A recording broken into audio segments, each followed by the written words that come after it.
Olá para você que nos ouve pela Rádio Defensoria. Eu sou Adriana Paulino e nós estamos aqui para mais uma edição do Entrevistas DPE. E hoje o assunto que eu trago para você é muito importante. Hoje é o Dia Nacional da Educação. E nada mais, nada menos, nossa convidada de hoje é uma professora. Nós convidamos a professora Gracinara Teixeira para representar aqui todos os profissionais de educação. E ela vai falar da sua trajetória como professora.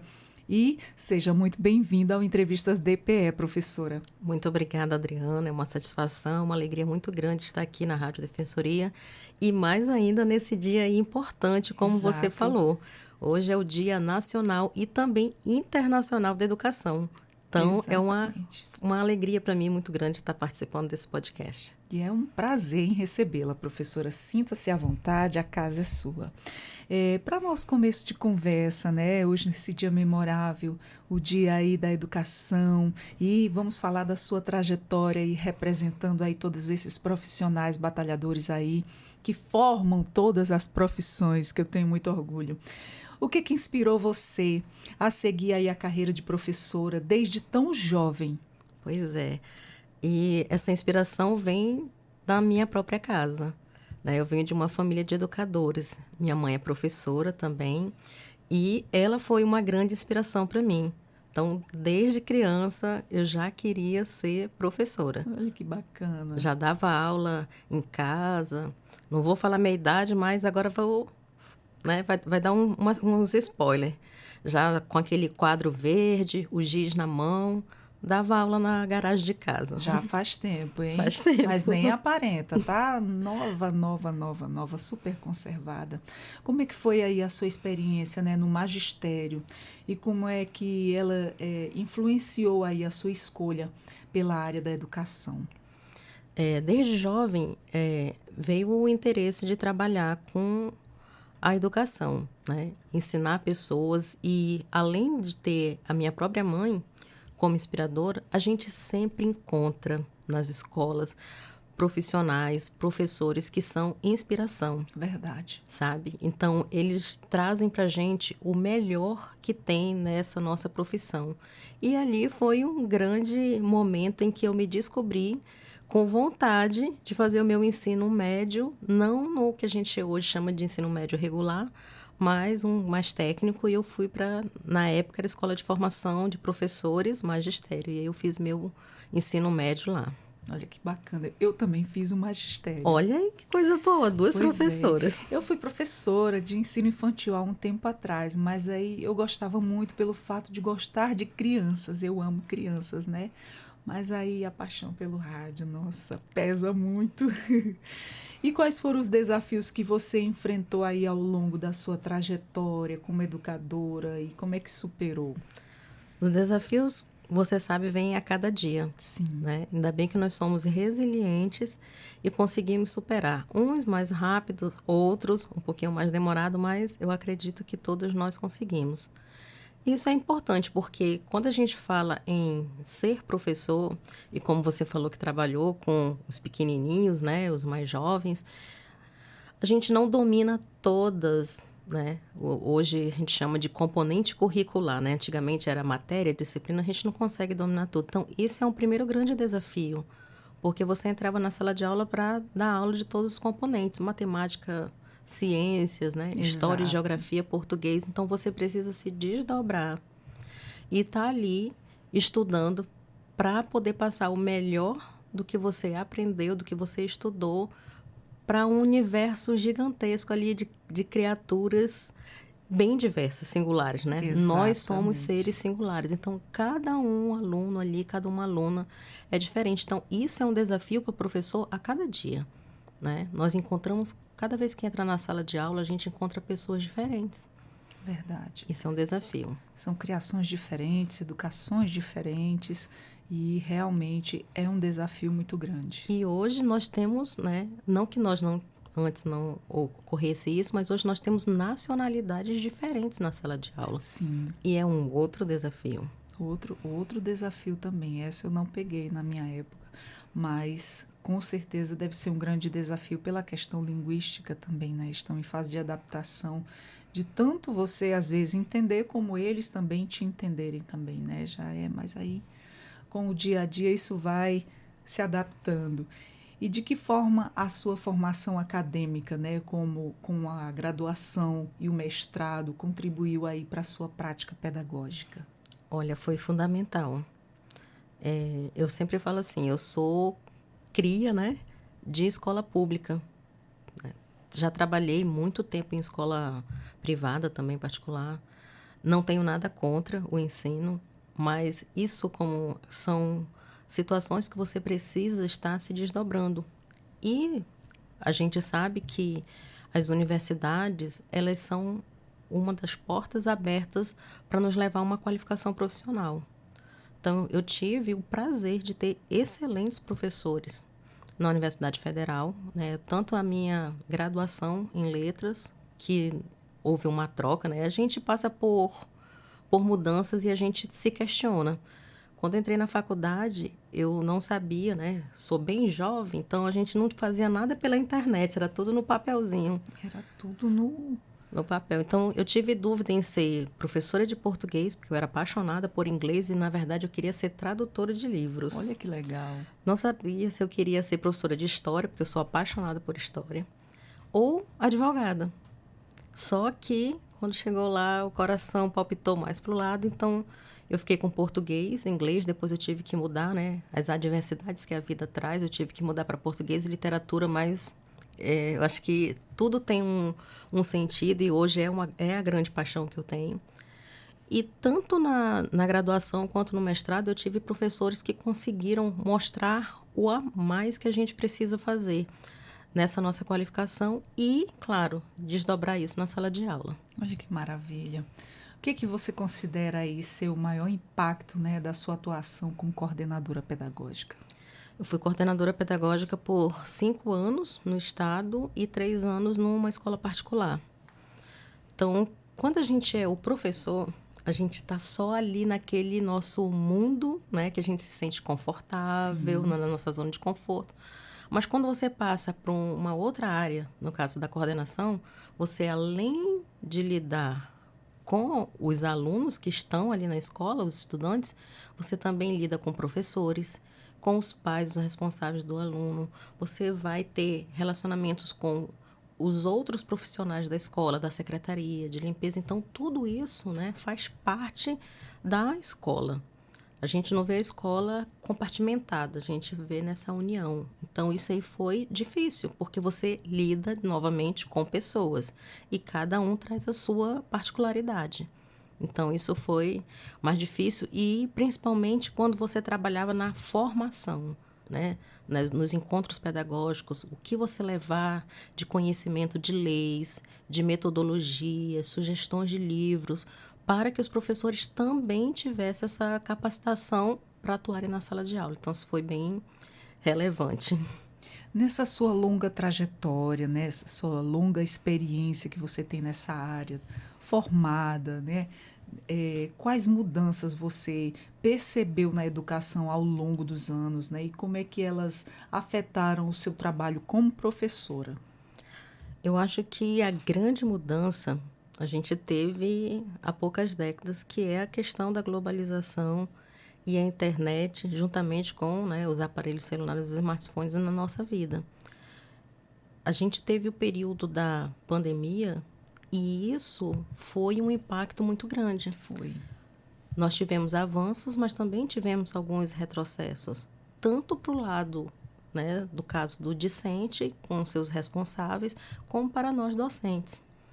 Então, o professor lidar com toda essa aparelhagem, você usar um smartphone, você comprar uma mesa digitalizadora para colocar no teu notebook, como você vai gravar, o celular cai, encosta no livro, depois você tem que comprar um tripé. Então, isso dificulta, porque nem todos nós somos adeptos, né, ao ensino à distância, o online, né? Eu gosto do online, mas claro que a minha preferência é o presencial.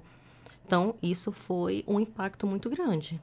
Eu acho que isso é muito relevante na nossa sociedade, né? Tanto para o lado dos profissionais de educação, quanto para os estudantes que partiram desse momento tão crítico na sociedade. Exatamente. Eu, como mãe, como família de aluno, né, foi um período muito difícil que todas as famílias perceberam nesse momento também o valor que um professor tem.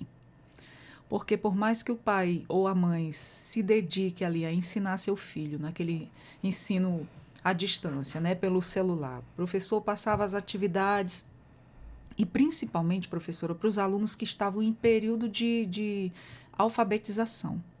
Nossa, foi assim muito complicado mesmo, te digo, porque estava nessa fase com o meu filho mais novo e foi bem difícil. O professor em si, apesar de eu já ter sido há muitos anos atrás, mas enfim, tudo vai se renovando, tudo vão estudando, tendo novas técnicas, habilidades, mas nesse momento eu não me vi como uma ex-professora, eu me vi realmente como uma mãe, né? Já fora de mercado, de sala de aula há muitos anos, já bem fora de prática mesmo, fora de forma. Então eu me vi em dificuldade, né? Imagina as outras mães, né? Foi um período assim bem difícil que foi muita dificuldade mesmo. E essas crianças ficaram lesadas por anos, porque até hoje tem crianças ainda que não conseguiu acompanhar a turma à altura por conta da fase da época aí da pandemia, que realmente foi difícil para professor, foi difícil para aluno, foi difícil para as famílias, foi realmente um período muito difícil na vida de todo mundo, né? E falando no estado de Roraima, todos nós sabemos que a nossa internet não é tão boa, né? Exatamente. Aí você pensa como é que um professor, um alfabetizador, ele tem que aprender metodologias diferentes para ensinar a ler e a escrever. Como é que vai estar o escrever ali? Tem que Exatamente. ter o apoio realmente, essa rede de apoio da família. E ninguém substitui um professor. Pode ser o melhor pai, a melhor mãe, pode até dar o melhor de si, mas ninguém substitui um professor que já vem todo preparado, cheio das suas técnicas e uma paciência que muitas vezes eu sempre costumo dizer na vida pessoal que duas pessoas que não desistem nunca do jovem é o professor, é a mãe e a professora. Eles estão ali continuamente insistindo para que aquela criança aprenda a ter uma vida melhor e aprenda as coisas, né? Aprenda tudo. O que motivou você, né, a se especializar em supervisão escolar e como essa área aí, ela influenciou a sua visão sobre a educação? Isso foi um convite, ainda bem que a gente tem amigos na vida, né? Eu estava Então, terminando a faculdade, aí um colega falou assim, o que você vai fazer depois da faculdade? Eu falei, não sei, eu vou continuar dando aula. Ele disse, olha, tem um curso de especialização. Aí eu falei, sério? Ele ou você vai ser, na época era supervisora, né? Hoje mudou a nomenclatura para coordenação pedagógica, ou você vai ser supervisora ou você vai ser orientadora. Eu falei, eu acho que eu não sirvo para orientar ninguém, não. Ele falou, mas tu é professora. Eu disse, sim, mas é uma outra coisa você orientar, você tem que estudar mais sobre metodologias, pedagogias, a área psicológica para estar trabalhando, orientando um estudante. Eu falei, eu vou fazer de supervisão. E isso também abriu portas porque me possibilitou trabalhar, atuar como coordenadora pedagógica em algumas escolas, né, do estado e depois escola particular. E claro, você como mãe, todos nós profissionais, a gente sabe que a economia impacta. E isso me ajudou porque também, né, melhorou a questão salarial. E hoje, mais do que tudo, né, eu fiz um concurso do estado, eu sou do primeiro concurso do estado de Roraima, professores, e a gente tem a progressão vertical. E isso, claro, melhora o salário. Então, realmente, isso fez toda a diferença. merecidamente, né? Porque o professor, ele não é só o professor em si da sala de aula.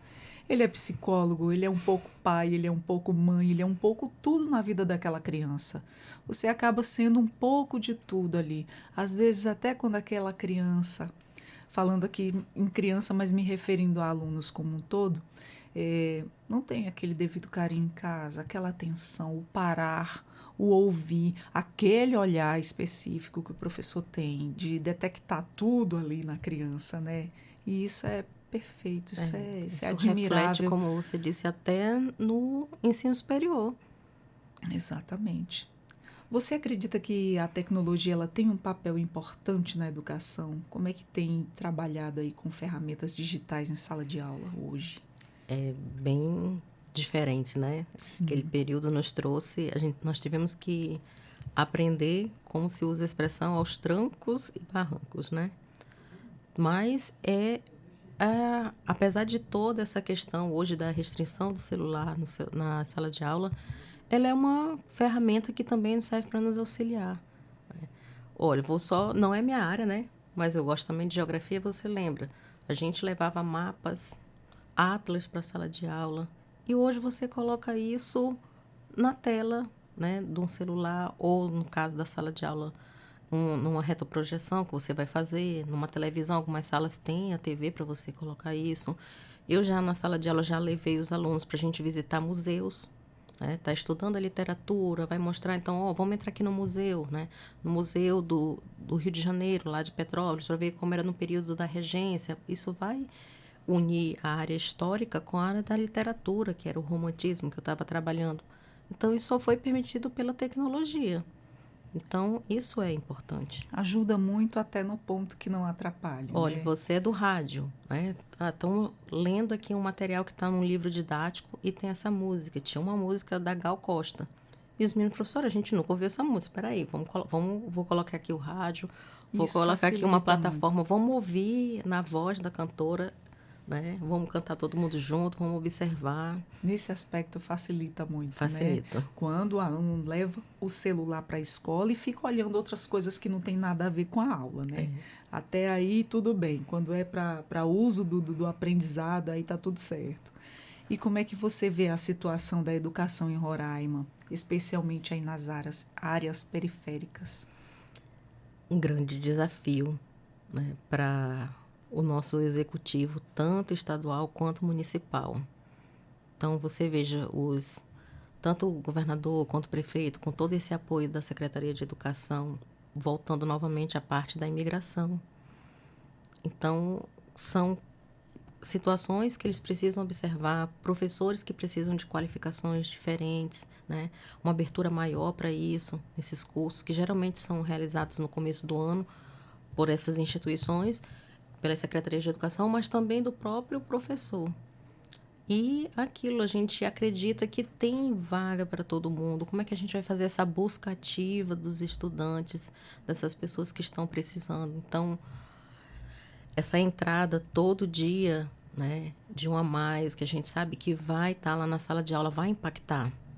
E sem contar o outro desafio que vocês têm, que sempre está sendo. Não é que tenha surgido mais, eu acredito que aumentou mais os estudos em relação a quase todo dia é detectada uma criança com autismo, né? Então, o professor trabalhar com crianças com necessidades especiais, ele requer mais apoio, mais ajuda, mais preparo. Então, tudo isso é um olhar que deve ser voltado para a educação, para os profissionais da educação, esse suporte merecido aí que vocês precisam e merecem muito, porque a demanda é grande. A demanda é grande, você tem razão. Agora, você imagina, vou dar o meu exemplo, né? Eu me formei na Universidade Federal num período, né, numa década que ninguém falava sobre TDAH, Isso. sobre transtorno do espectro autista, sobre síndrome de Down. Então, não tinha, TOD, né, TOD. coisas que a gente nunca ouviu falar que hoje estão surgindo aí e dando nome a cada uma dessas coisas, né? Antigamente você não via tanto. Eu já fui estudante de técnico de enfermagem e mandaram a gente ouvir uma vez um vídeo sobre como antigamente eram tratadas pessoas com necessidades especiais. É Holocausto Brasileiro, um documentário, na verdade. E eu assisti, gente, como eu sou mãe atípica, eu fiquei com meu coração partido. Eu disse, meu Deus, muito obrigado por meu filho ter nascido nessa época aqui de hoje. Você Porque imaginou? antigamente, porque se hoje a gente encontra muita dificuldade quanto mãe, imagina antigamente, era um negócio assim fora do sério, não muitos anos atrás não, tá com pouco tempo, quase década, não foi, chegou a ser nos anos 90 não, mas ainda pegou um pouquinho. não está muito longe. Então, isso evoluiu, mas ainda precisamos de mais ajuda? Sim, e muita. Eu vejo porque mesmo nas salas de aula que tem um professor, né, que vai dar aquele apoio, suporte a esses estudantes, e tendo um professor, no caso, por exemplo, hoje eu atuo no ensino médio, então são componentes curriculares específicos, né? Você é especialista naquela área, mas tem um pedagogo, né? Alguns têm até uma segunda licenciatura, além da pedagogia, para dar o suporte a esses estudantes que precisam desse profissional. Então, para a gente também, como é que vai realizar uma avaliação? Vai ser reduzida? Vai colocar só imagem? Esse aluno, ele tem condições de escrever alguma coisa? Como é o desenvolvimento dele? Qual o apoio que a sala multifuncional também te dá? E a gente sabe do preconceito, como eram vistas as palavras, né, que a gente nem precisa citar aqui, como eram chamadas, como você falou, nas décadas passadas. Então, isso realmente a gente precisa, nós professores, esses cuidadores, todos, né, da educação. Educação, a escola não é só o professor e o estudante. É desde a hora do porteiro que você chega. Ele também precisa saber lidar com esse estudante. Exatamente. Então, realmente, nós precisamos desse apoio. Com certeza. E na sua opinião, hoje, né, quais são os maiores desafios enfrentados pelos professores? Além de auxiliar, a tecnologia, como você falou, é um outro desafio, né? Aliado a ela, a gente tem às vezes, como você disse, né, as famílias são diferentes e nem sempre, né, o pai, o responsável, né, pela aquele estudante, ele precisa também se desdobrar. Às vezes está ali trabalhando fora de casa 3 turnos, né? Então, como vai fazer esse apoio? Como vai orientar? Então, eu acredito que é um grande desafio, né? Tanto ajuda, mas também tem essa questão que é a tecnologia. É saber orientar esse estudante para a forma correta dele utilizar isso na sala de aula. E outro é a gente trabalhar, por exemplo, como eu falei para vocês, olha, o professor, ainda mais quando chega no ensino médio, como são disciplinas específicas, ele estudou matemática, ele estudou química, ele estudou física, português, biologia, inglês, espanhol. Ele não formou, ele não é um pedagogo, né? Eu não sou pedagoga, eu sou formada em letras. Só que como eu trabalhei na universidade também dando aula, então eu tinha algumas matérias de didática, eu estudei no magistério, a gente vê isso. Mas como é que eu vou trabalhar com um aluno com deficiência? E como você disse, são várias, né? A saúde está aí, às vezes apresentando novos, né? Eu vi esses dias saiu uma questão do transtorno do espectro autista que tem né, que vai precisar do apoio de linguagem, sem apoio de linguagem. Então, o CID, né, que foi modificado, né? Agora a gente tem o CID 11 e várias subdivisões. Então, tudo isso o professor precisa. Então, como é que eu vou aprender a dar aula de química, de física, de inglês e específico para esse estudante? O professor, até esse cuidado ele tem de adaptar para aquele aluno que não acompanha, porque a gente sabe que quando tem uma criança do espectro autismo, são vários, como é que eu te digo, antigamente era diagnosticado como leve, moderado, hoje tem nível de suporte 1, 2 e 3, né? Então, cada criança tem suas peculiaridades, suas diferenças, seus níveis, né? Então, até isso, o professor ele tem que se adaptar. Te falo como mãe, porque as atividades do meu são todas adaptadas para ele não acompanha a turma. A professora da multifuncional vem, tem todo aquele trabalho, ela observa, ela faz perguntas, te faz aquela entrevista, né? E pergunta como é que é o dia a dia, e a gente relata, e através dali ela vai observar ele também, e faz as tarefinhas todas. Então, um professor desse, gente, ele merece o quê? Tudo. Merece aplausos, né? É dedicação, aplausos mesmo, é dedicação, é interesse, é cuidado, é amor ao que faz, porque a gente sabe que em todas as profissões tem profissionais e profissionais, e tem aqueles que realmente estão ali porque amam o que fazem e fazem assim jus o seu papel assim com excelência, e a gente tira o chapéu para esses, como eu tiro para a tia Cássia, maravilhosa, linda, todos os outros professores também dedicados nessa área aí que eu tenho tanta admiração por esses profissionais. E que paciência o professor tem, nossa, lidando com todo tipo de gênio, todo tipo de gente. Enfim, é uma profissão que todo dia é um desafio, né, professora? É, todos os dias. E que bom, né? E Porque que é uma bom, coisa né? diferente, senão fica E que bom. marasmo. E como é que você aborda, né, a diversidade cultural, as diferenças, as diferentes realidades dos estudantes aí em sua prática docente? Eu tento trazer para trabalhar isso, principalmente a leitura, né? Eu vou falar mais da minha área, que é língua portuguesa. Sim. Então, eu trabalho muito com a leitura de textos, trazer uma música, porque a gente precisa desse apoio para poder trabalhar. Cada um é diferente. Então, na nossa sala, como você falou, a gente tem um estudante que tem mais, né, facilidades na vida, que está ali vou falar assim, eu trabalho numa escola que é no centro da cidade.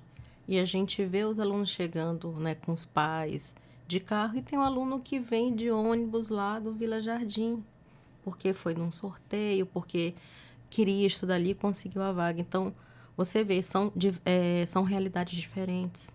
Eu tenho o estudante que é o imigrante, eu tenho o estudante que é guianense, né? Às vezes, e aí eu vou me reportar a questão da EJA, da Educação de Jovens e Adultos, que eu também trabalhei há alguns anos. À noite você tem o idoso, né, junto, né, porque para a EJA você precisa ter no mínimo, no Fundamental 2, 15 anos e no Ensino Médio 18, mas tu tem um aluno de 18, 19 com uma pessoa de 40, com uma pessoa de 60. Então, são realidades diferentes. Eu gosto de trazer a música, a leitura, trazer um vídeo.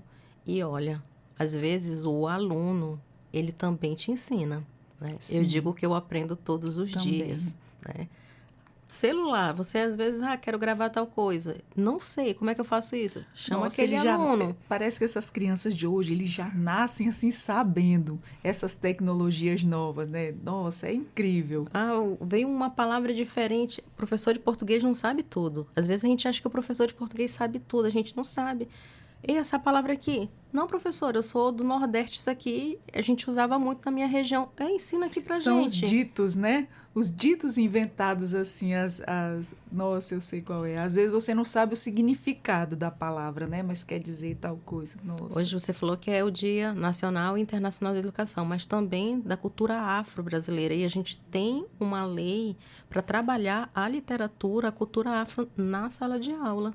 Né? Olha que Então, bacana. isso é uma diversidade, né? Respeitando as diversidades, Com as certeza. culturas, isso Tudo. é muito bom. O professor leva tudo, gente. Eu não digo que o professor ele forma todas as profissões. E qual é o papel da literatura, né? Especialmente aí a regional, o desenvolvimento aí da identidade também no letramento dos estudantes. Isso é muito importante. A gente tem a BNCC, né, que é a Base Nacional Comum Curricular, e ainda bem que ela traz, né, já que ela é geral para o Brasil, ainda bem que ela fomenta dentro ali das suas competências que você trabalhe essa literatura regional. Nós temos uma região que o mundo inteiro olha para a nossa região, né, nossa região norte, nossa Amazônia. Então, quando você é um estudante de letras, você fala dos cânones. A primeira coisa que você abre a boca e diz é um Machado de Assis, é um José de Alencar, é uma Clarice Lispector. Mas e aí vamos, né, para os outros. E quando você fala de uma Sônia Fersek, no estado de Roraima, que vai trabalhar com a literatura indígena, quando você fala de uma Zânia Dairalba, que traz toda uma questão do olhar da mulher, quando você trabalha com José Vilela, que é um escritor que traz também a vivência dele, né, de jornalista, que é jornalista também, né, toda essa vivência de jornalista, de pai, de avô, do conhecimento que ele tem da realidade, um Aldenor Pimentel, para sala de aula. Gente, eu trabalhei Crônicas do Ordenô, que fala de beijos, mas de que forma é o beijo? Como é que você vai trabalhar isso? Como é que o estudante, né? Você vai trabalhar Querido falando... Aldenor já teve 2 vezes aqui com a gente. Ele tem assim, uns textos incríveis. Eu tenho muito carinho por ele, ele sabe disso, a gente conversa.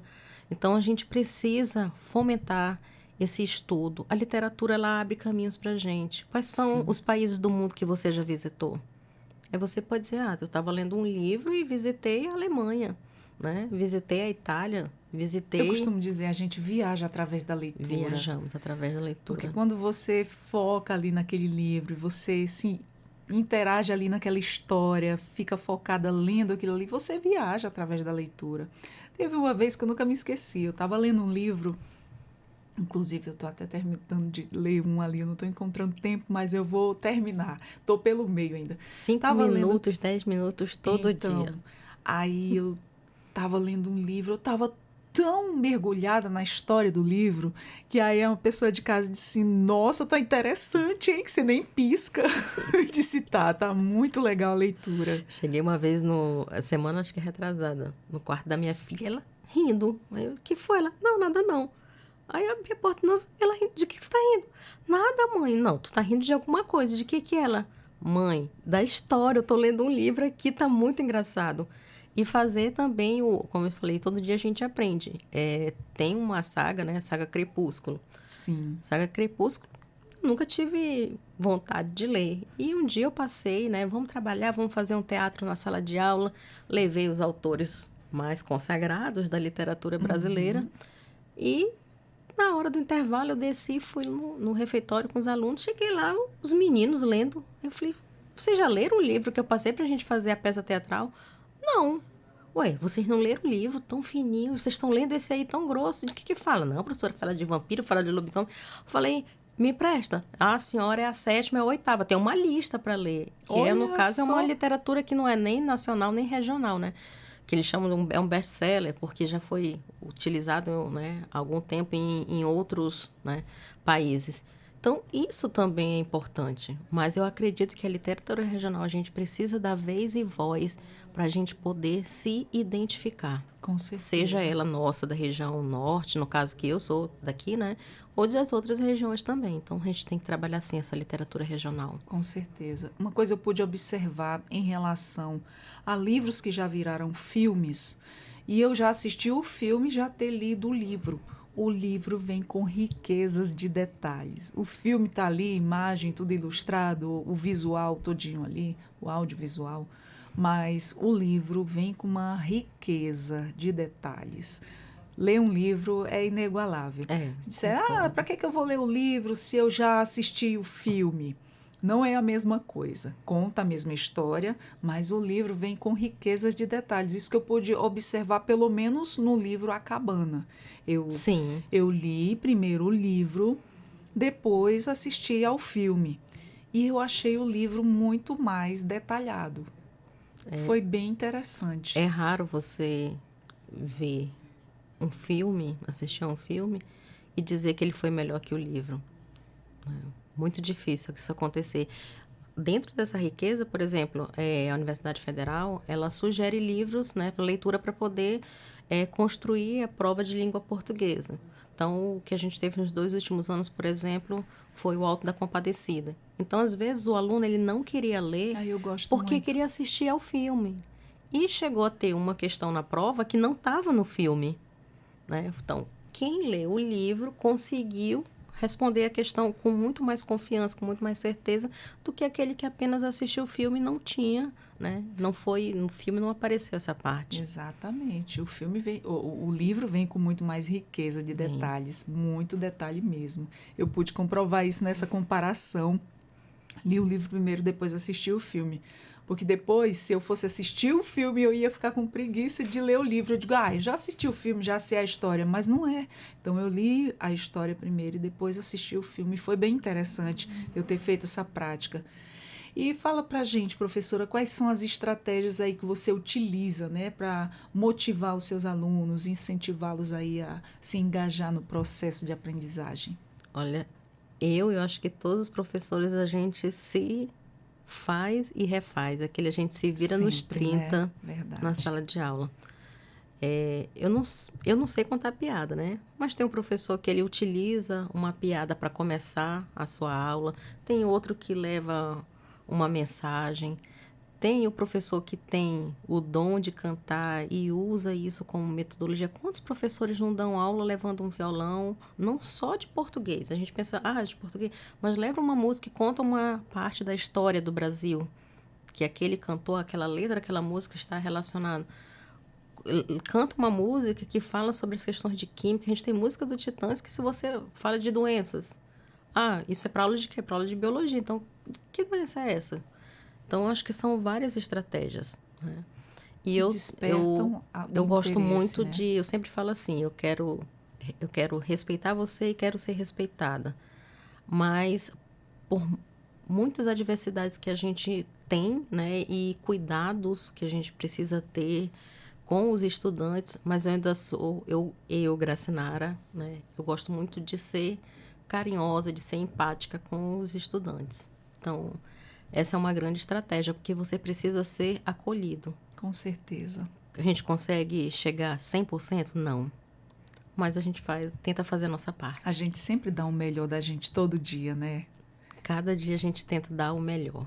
Isso. E, tipo assim, eu trato as pessoas conforme eu gostaria de ser tratada. Eu sou bem assim também. Você poderia compartilhar aí com a gente, professora, alguma experiência marcante que você teve aí com um aluno ou uma aluna sua aí durante a sua carreira? Gente, são tantas. E agora tu vai fazer eu chorar, né? Não gosto de falar disso, porque olha aí, eu fico muito emocionada. Eu também, se eu ver alguém, a gente se emociona junto.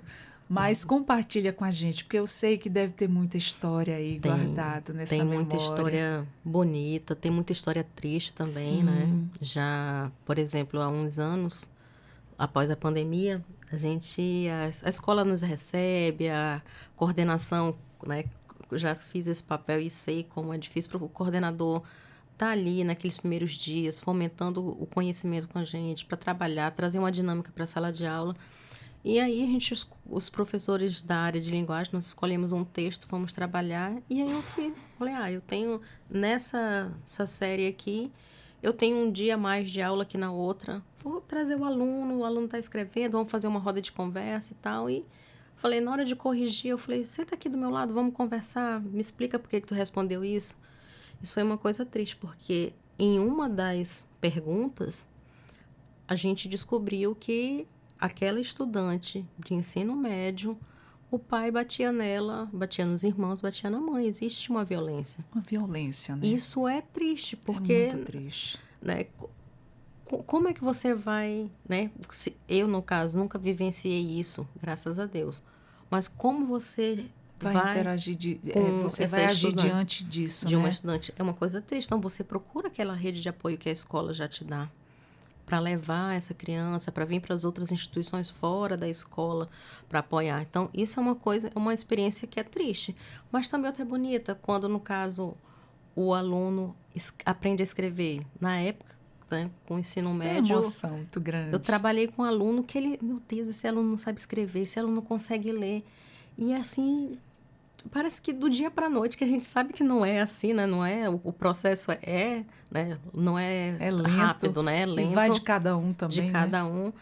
Ele começou a ler, então isso é bonito, né? É lindo. É muito bonito. Teve uma vez no interior, trabalhando com a EJA, que um senhor falou assim, professor, eu quero lhe agradecer. Eu falei, por quê? Ele falou, eu nunca mais vou sujar o meu dedo e colocar ali. Eu vou escrever o meu nome na minha carteira de identidade. Olha, que lindo. Isso é lindo, né? Isso é muito emocionante. É lindo. Um aluno, essa semana, uma aluna mandou mensagem para mim, professor, eu quero lhe agradecer pela nota que eu tirei, porque eu estou fazendo... Gente, o texto, eu falei, gente, que texto? Eu falei, você está fazendo eu chorar lendo um texto desse. Então, eu acho que a gratificação, né, do aluno, ele te dá esse retorno.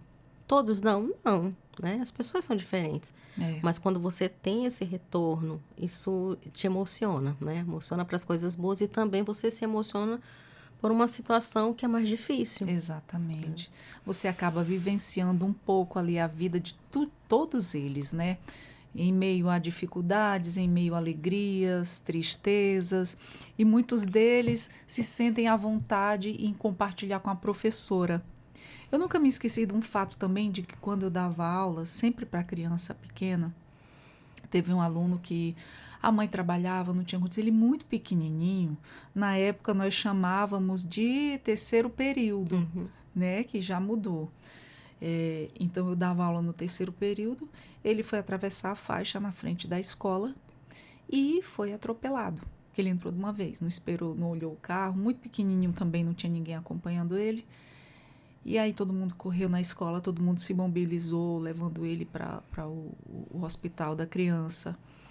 E ele não chamava pela mãe nem por ninguém, ele queria só a tia Adriana. Olha, Eu só quero a minha tia aqui, eu quero a tia Adriana. Gente, eu chorei tanto, tanto assim de emoção por ele ter aquela confiança, aquela segurança. Então era sinal de que eu estava não só sendo uma boa professora, mas uma espécie de mãe acolhedora também, né? Porque eu também, quando na minha época, eu tratava com muito carinho, dava muito amor e recebia também. E foi isso. E isso fazia com que a gente fosse aguentando, levando à frente a profissão, esse feedback tão positivo, esse carinho, esse amor que eles transmitem, né? você falou dos alunos do espectro autista, né? A gente sempre tem nas salas de aula, né? E eu tinha 2 alunas, né, no ensino médio, e uma adorava abraçar, né, me recebia com um sorriso, com carinho, e a outra não. Né? E no dia do aniversário dessa outra aluna, eu falei, posso te abraçar? Ela falou, não, não quero seu abraço. Aí eu falei, meu Deus, mas por que ela não quer meu abraço? Eu falei, mas eu posso pegar na sua mão, apertar e lhe desejar parabéns? Pode. Tem uns que são resistentes ao toque. Eles não gostam de abraço, não gostam de ser tocados, né? E aí vai de um para o outro essas diferenças, né? E o que significa para você receber a comenda, né? Comenda de orgulho de Roraima. Olha só que bacana, em relacionamento aí ao seu trabalho na educação. Parabéns, professora. Obrigada. Ainda foi homenageada, belo reconhecimento, uma comenda. Gente, isso foi incrível, né? Porque a gente acompanha o trabalho do Legislativo também, aqui em Boa Vista, né? Todos nós, ou pela TV ou pelo rádio, a gente sempre está acompanhando. E eu sempre vi assim, gente, chamaram o médico, chamaram o administrador, chamaram o advogado. Quando é que vão chamar os professores, né? Sim. É a profissão que forma todas as outras profissões. Exato. E cadê o reconhecimento? Exatamente. Então, quando eu fui convidada, né, pela deputada Ângela Águida, eu fiquei muito feliz. Porque você está ali, não é um prêmio só seu. Você está ali e está dizendo, olha, todos os outros professores estão toda aqui, a classe, né? Eu não fui a única, teve outros professores, tanto da educação básica quanto do ensino superior, foram. Então, é muito emocionante. É você dizer assim... e teve um professor que mandou mensagem para mim, um professor de história, ele disse, obrigada, eu estava vendo, né, via no YouTube e eu me senti representado lá. Então, isso é legal. Essa alegria que um outro profissional tem de você estar recebendo né, essa honra. Isso é uma honra ao mérito. Muito merecido, viu, professora? Suas qualificações, seu tempo de trabalho, seu amor dedicado é vasto e amplo, viu? Quais são aí os seus planos para o futuro, né? Tanto na educação quanto no lançamento do seu livro de poemas Microcontos. A mulher recheada, gente.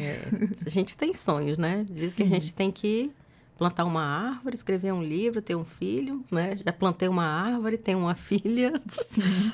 Livro a gente no magistério conseguiu publicar mas assim, e como eu falei, além do digital, a gente tem que ter um livro físico. E já tem alguns dias, né? Quando a gente não falava anos, que eu venho juntando, né? Como você falou, às vezes você está ali lendo e vem a inspiração. Aí você, no meu caso, pega ali, digita rapidinho se eu estou no computador, ou tá ali, pega um papel. O último que eu escrevi eu estava preparando a minha aula e veio a inspiração. Olha que bacana. Peguei, escrevi a lápis mesmo, no livro didático que eu utilizo na sala de aula, escrevi lá o poema. E um aluno uma vez, professora, empresta o livro que eu não trouxe, o meu celular que não está abrindo, o PDF. O que é isso, professora? Menino, isso aí foi um poema. Eu estava preparando a aula de vocês e veio e escrevi aí. Então, eu tenho vontade, sim, né? É uma coisa que está no meu planejamento para a futura eu publicar esse livro, que vai ter uma parte de poemas e o outro, né, uma parte mais de prosa e verso. Que bacana. E dentro da prosa, a gente aprende com os jovens, né? Sim. E com o jovem escritor Gabriel, ele tem 2 livros de microcontos maravilhosos. No período da pandemia, na escola, nós ofertamos um curso, né? A Escola Lobo da Almada, que é a escola que eu trabalho, ofertamos um curso com ele. Os alunos construíram microcontos na hora lá. E isso me inspirou a produzir microcontos, né? Tem uns aí já publicados nas revistas aí universitárias afora do Brasil. Depois eu vou juntar todos e vou publicar num livro. Olha que E bacana. continuar estudando, né? Sempre, a gente tem né? que estar se formando, isso é uma vontade que eu ainda tenho. Sempre se atualizando também, né? A vida do professor é um eterno estudante também. E fala pra gente, como é que é a sua experiência na educação de jovens e adultos? O EJA também já deu aula. Já. Olha só, tem moldado aí a sua abordagem pedagógica, né, para esse público. Super interessante você trabalhar, porque é como eu tinha te falado, eu trabalhei tanto no Fundamental 2 quanto no ensino médio. Então, você vê as faixas etárias diferentes, né? No Fundamental 2, eu tinha um aluno indígena e alunos não indígenas. Como é que você vai trabalhar isso? Que abordagem você utiliza? E aí a gente tem ali 1 hora com o estudante, ou 50 minutos, dependendo, né? Então, o bom é que nós tínhamos outros estudantes que apoiavam. Porque enquanto você está ali dando a tua aula, aquele estudante indígena, tinha estudante que tinha vindo da África, né? E aí eu falei assim para ele, mas eu falei, tu fala francês, né? Ele é francês. Eu falei, meu filho, aí eu tento colocar, né? Colocava lá boa noite, buenas noites, good night. Às vezes eu coloco também, né? Good morning. Uns alunos já me ensinaram ali umas palavras em japonês e tal para escrever. Eu digo, vai me ensinando. Como é que é? Não me ensina errado não, porque senão vai que eu escrevo uma besteira aqui no quadro. E aí esse aluno falou assim, professora, eu escrevo o que a senhora escreve e depois eu coloco no Google para traduzir. Olha, gente, eu me senti assim, eu não sei nada, eu não estou ajudando em nada. Porque eu tentava fazer alguma coisa ali para chegar com os estudantes que eram os imigrantes, mas ele, francês, eu falei, meu filho, francês, eu não sei de nada, tu que me ensina. Ele encontrou um meio. E os jovens de hoje, eles têm tanta facilidade, né? Eles têm uma intimidade com a internet, com o computador, para mexer, para em tudo, até mais do que a gente que já está assim. A paciência já vai indo embora mais um pouquinho. Mas, enfim, a gente tem também que se atualizar e acompanhar aí as evoluções, né? Mas os nossos jovens estão bem à frente. Esses dias eu encontrei uma senhora na esquina, aqui na Villeroy mesmo. Saí, ela disse... Estava com 2 crianças, uma no colo e outra em torno de 8, 10 anos. Oi, professora, a senhora lembra de mim? Eu falei, lembro, você foi minha aluna lá na escola Fernando Grangeiro, não foi? Foi. Claro, tem coisas que ficam vivas na memória, a gente lembra. Outros a gente não tem como professor lembrar de todos os estudantes. Mas ela, professora, eu até hoje agradeço as suas aulas de português. Eu falei, filho, eu fico muito agradecido. Quem agradece sou eu, né? É você fazendo a diferença na vida de alguém. Muito bom, isso é muito bom. O que você considera ser principal missão de um educador, né, no contexto aí atual da sociedade brasileira? É a gente se reinventar todos os dias. Todos os dias, sabe? E, por exemplo, você chega na escola, você tem 5 tempos de aula, 4 tempos de aula, 6 tempos. Cada sala é diferente da outra. Além de ter ali seus 30, 35 alunos diferentes, cada turma, às vezes você prepara uma aula, vou preparar uma aula aqui para a 2ª série do ensino médio. A aula que você preparou, às vezes quando você chega na outra sala, não tem, ela vai desenrolar de forma diferente. Você, às vezes, não consegue o mesmo objetivo. Então, esse é o reinventar todos os dias. O professor, ele é flexível. Não está dando dessa forma, ele vai se reinventa ali naquele momento. Ele se vira nos 30, não é verdade? É isso mesmo. Professora, nosso bate-papo está muito gostoso. Parabéns pelo Dia Internacional da Educação a vocês que fazem a educação e você representando hoje aqui no Entrevistas DPE todos os profissionais de educação que eu tenho tremendo respeito e admiração a esse profissional. Deixa aí sua mensagem para o dia de hoje, para os colegas, para todo mundo, para esse dia especial aí, que é o dia de vocês, porque vocês fazem isso para a gente, formam todas as profissões, que tem toda assim a minha admiração. Obrigada. Como eu disse no início da nossa entrevista, nosso podcast, é uma honra. É uma honra estar aqui nesse dia tão importante e representar todos os profissionais da educação, porque quando a gente fala em educação, como eu disse, a gente vê o professor que está na sala de aula, na sala online, Isso. com o estudante, mas a gente tem um porteiro, a gente tem um zelador, tem um assistente de aluno, os professores que estão nas salas multifuncionais, o gestor da escola. Então, é um todo, né, para a gente ter. Então, isso é importante. E o meu desejo maior é que a sociedade, como um todo, ela realmente consiga perceber que nós fazemos a diferença. Não sou eu a professora Gracinara. São todos os professores. É o professor indígena, é o professor não indígena, é o professor que está em Roraima, é o professor que está em Minas Gerais, na Bahia, no Rio Grande do Sul, no Mato Grosso, distantes. O professor que está no Baixo Rio Branco, como é que ele vai trabalhar isso? Então, quando você diz assim, a gente gosta de ser valorizado. Receber do teu aluno, teu estudante ali, da família dele, obrigada, professor, já é de grande valia. É então, gratificante, assim, é gratificante. Né? Ainda bem que eu agradeço o meu professor até hoje. Por quê? Quando você faz, independentemente assim, de qualquer... desde o início até cursos preparatórios, quando eu tenho muita gratidão. Então, quando você faz um curso ali, ou faz a própria faculdade, ou um curso técnico, que você consegue se sobressair naquela área, nossa, se não fosse o meu professor, a minha professora, como é que eu ia estar aqui hoje, né? Eles me ensinaram a minha profissão, eles me deram o norte. Ele vai que o resto do caminho é você trilhando, adquirindo experiência no seu dia a dia. E lembre-se sempre, dê sempre o seu melhor. Então, nossa... E aí, quando você consegue se sobressair, eu não paro mais de agradecer o meu professor de comunicação, quando surgiu oportunidades de emprego.